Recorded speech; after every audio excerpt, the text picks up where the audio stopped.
प्रिय विद्यार्थियों, मैं अंतर्यामी कौशिक बीएससी पार्ट फर्स्ट के फर्स्ट पेपर शैवाल, लाइकेन और ब्रायोफाइटा के बारे में बात कर रहे हैं। पिछले लेक्चर में हमने वोल्वोक्स की संरचना, कोशिका संरचना, सिनोबियम की संरचना तथा उसके अलैंगिक जनन के बारे में बात की। इस लेक्चर में हम वोल्वोक्स के लैंगिक जनन तथा उसके जीवन चक्र के बारे में बात करेंगे।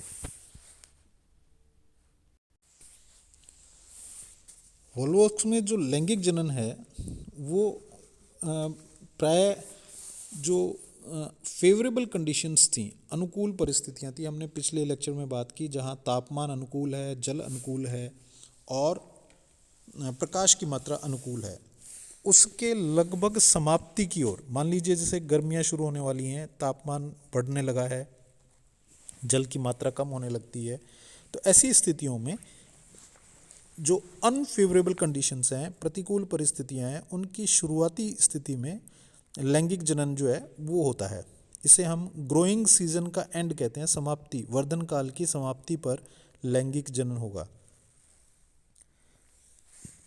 जो वोल्वोक्स है उसमें लैंगिक जनन ऊगेमस प्रकार का या विषम युग्मकी प्रकार का है।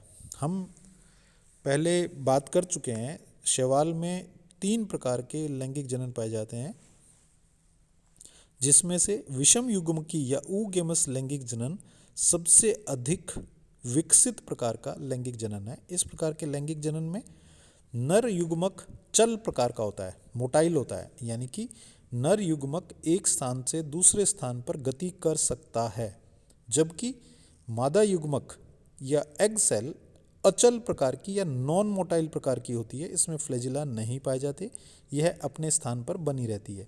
जो नर युग्मक है वो नर युग्मक धानी से, एंथ्रीडियम से गति करके ऊगोनियम तक, मादा युग्मक धानी तक पहुंचकर आता है। वो जल के माध्यम से तैरता हुआ एक स्थान से दूसरे स्थान पर पहुंचता है। तो इस प्रकार का जनन ऊगेमस या विषम युग्मकी जनन कहलाता है। अब उसके बाद में आता है, वोल्वोक्स की कुछ प्रजातियां एक लिंगाश्रयी हैं और कुछ उभय लिंगाश्रयी हैं। एक लिंगाश्रयी और उभय लिंगाश्रयी में दोनों में अंतर क्या है? एक लिंगाश्रयी या डायोशियस का अर्थ है जहां पर मेल और फीमेल सेक्स ऑर्गन्स या नर व मादा लैंगिक अंग अलग अलग कोशिकाओं में पाए जाते हों। एक कोशिका सिर्फ नर कोशिका है और एक कोशिका सिर्फ मादा कोशिका है, यानी कि एक कॉलोनी में सिर्फ नर कोशिकाएं उत्पन्न होंगी, एक कॉलोनी में मादा कोशिकाएं उत्पन्न होंगी। तो इस प्रकार का अगर अरेंजमेंट है, विन्यास है, तब हम उसे एक लिंगाश्रयी कहेंगे। अगर एक ही कॉलोनी में दोनों नर व मादा कोशिकांग पाए जाते हों, जननांग पाए जाते हों, उन्हें हम उभय लिंगाश्रयी, मोनोइशियस कहते हैं। तो इसमें दोनों प्रकार की प्रजातियां पाई जाती हैं, एक लिंगाश्रयी और उभय लिंगाश्रयी।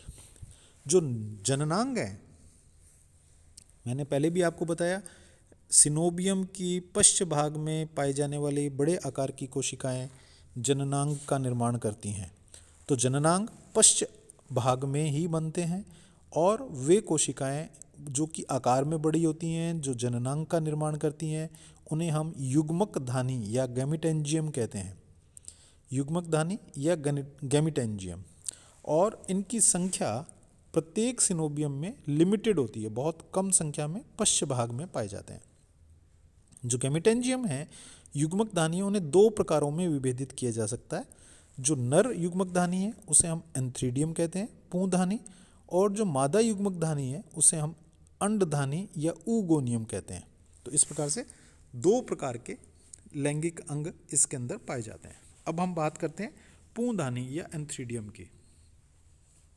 पूंधानी या एंथ्रीडियम इस चित्र में दिखाया जा रहा है। आकार में बड़ी कोशिका है, उसी प्रकार से जैसे अलैंगिक जनन हुआ था, उस अलैंगिक जनन के समान होमोजेनाइजेशन होता है, समानीकरण होता है, सभी कोशिकांग टूट जाते हैं, जीव द्रव्य समान हो जाता है। उसके बाद में इसमें पहला विभाजन लंबवत होता है, 2 कोशिकाएं बन जाती हैं और उसके बाद लगातार कोशिकाएं विभाजित, इसमें वो प्लेकिया स्टेज, इन्वर्जन और ये सब कुछ जो है हम नहीं पढ़ेंगे, वो नहीं इम्पॉर्टेंट है और बहुत तेज़ी से होता है। इसलिए हमें वो रिकॉग्नाइज भी नहीं होता। तो लंबवत विभाजन के बाद में कोशिकाओं की संख्या लगातार बढ़ती चली जाती है और इसमें 16 से 512 तक, देखें दोनों में डिफरेंस देखें आप, अलैंगिक जनन और लैंगिक जनन में, अलैंगिक जनन में कोशिकाएं लगातार विभाजित होकर उतनी कोशिकाओं का निर्माण करती हैं जितनी मातृ कोशिका में पाई जाती है। सिनोबियम का कैरेक्टर पढ़ा था हमने, जिसमें लिखा था कि कोशिकाओं की संख्या मातृ कोशिकाओं की संख्या के समान होती है, जबकि यहाँ लैंगिक जनन में कोशिकाओं की संख्या निश्चित कर दी गई है। यहाँ पर 16 से 512 तक, बस अधिकतम 512 और कम से कम 16 कोशिकाएं बनती हैं। ये सभी कोशिकाएं छोटी दंड रूप की कोशिकाएं होती हैं, रॉड शेप्ड होती हैं कोशिकाएं, और प्रत्येक कोशिका में 2 फ्लैजिला पाए जाते हैं, एक केंद्रक पाया जाता है और एक आई स्पॉट पाया जाता है। बाईफ्लैजिलेटेड, यूनिन्यूक्लिएटेड और आई स्पॉटेड कोशिका का निर्माण होता है। ये कोशिका रॉड शेप होती है, दंड के आकार की होती है। इस कोशिका को पुमनु या एंथीरोजॉइड कहते हैं। इसे मेल रिप्रोडक्टिव सेल कहेंगे।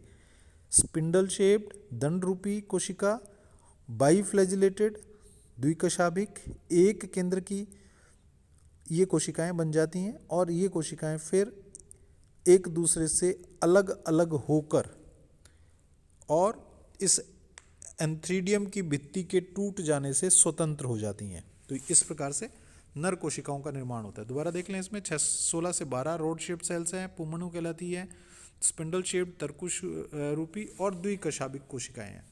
तो ये हुआ इसके नर जननांग या एंथ्रीडियम की संरचना। अब देखें आप मादा जननांग या ऊगोनियम की संरचना। निर्माण उसी तरह से पश्च भाग में होगा, बड़ी कोशिकाओं के द्वारा होगा, जिनको हमने ऊगोनियम नाम दे दिया। इसमें किसी प्रकार का कोई विभाजन नहीं होता।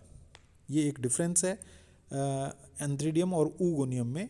एंथ्रीडियम में विभाजन होकर के 16 से 512 कोशिकाएं, लेकिन ऊगोनियम में एक ही कोशिका, वो कोशिका अपना आकार बड़ा कर लेती है।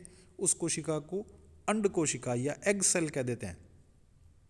ये कोशिका गोलाकार होती है, हरे रंग की होती है। ये इंपॉर्टेंट कैरेक्टर है इसके अंदर, क्लोरोफिल प्रेजेंट रहता है, हरे रंग की होती है, अचल होती है, नॉन मोटाइल, इसमें कोई फ्लैजिला नहीं होता, और एक केंद्रक।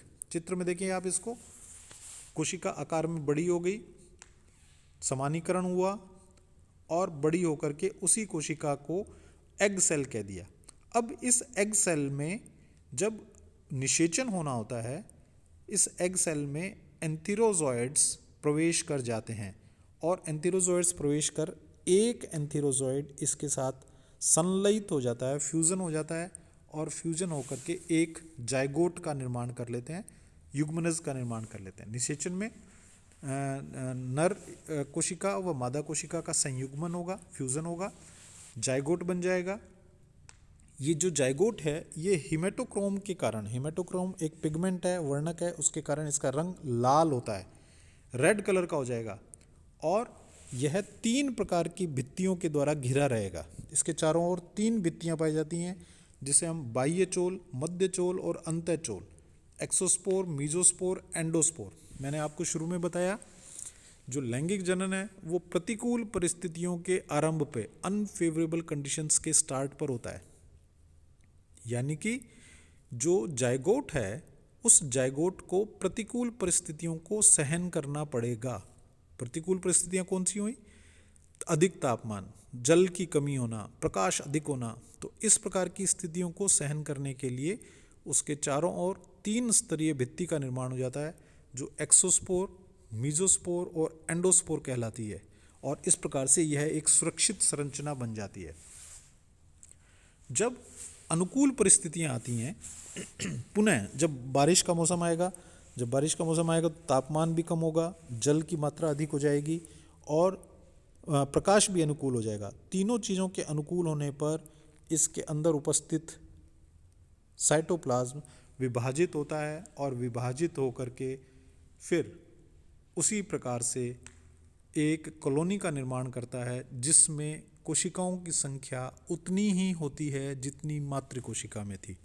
सिनोबियम का निर्माण होता है और वो सिनोबियम इन भित्तियों के टूट जाने से स्वतंत्र हो जाता है और स्वतंत्र होकर के अपनी वृद्धि करता है। तो इस प्रकार से जो वॉल्वॉक्स है वो लैंगिक जनन को पूर्ण करता है।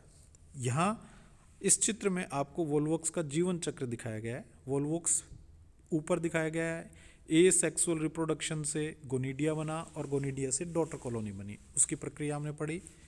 नीचे दिखाया गया है वॉल्वॉक्स हैप्लॉइड है, अगुणित है, 2 अगुणित कोशिकाएं बनाएगा जिसे हम एंथ्रीडियम और ऊगोनियम कहेंगे। नर कोशिका और मादा कोशिका दोनों कोशिकाएं आपस में जुड़ जाएंगी, जाइगोट बनेगा, जाइगोट द्विगुणित बनेगा क्योंकि दोनों कोशिकाएं अगुणित थीं, x और x मिलकर के 2x हो जाएंगे और द्विगुणित जो जाइगोट है उसमें अर्धसूत्री विभाजन होगा और अर्धसूत्री विभाजन होने से एक कॉलोनी का निर्माण होगा, जूस्पोर बनेगा, वो कॉलोनी का निर्माण करेगा, वह कॉलोनी अगुणित होगी और नए वॉल्वॉक्स का निर्माण कर देगी।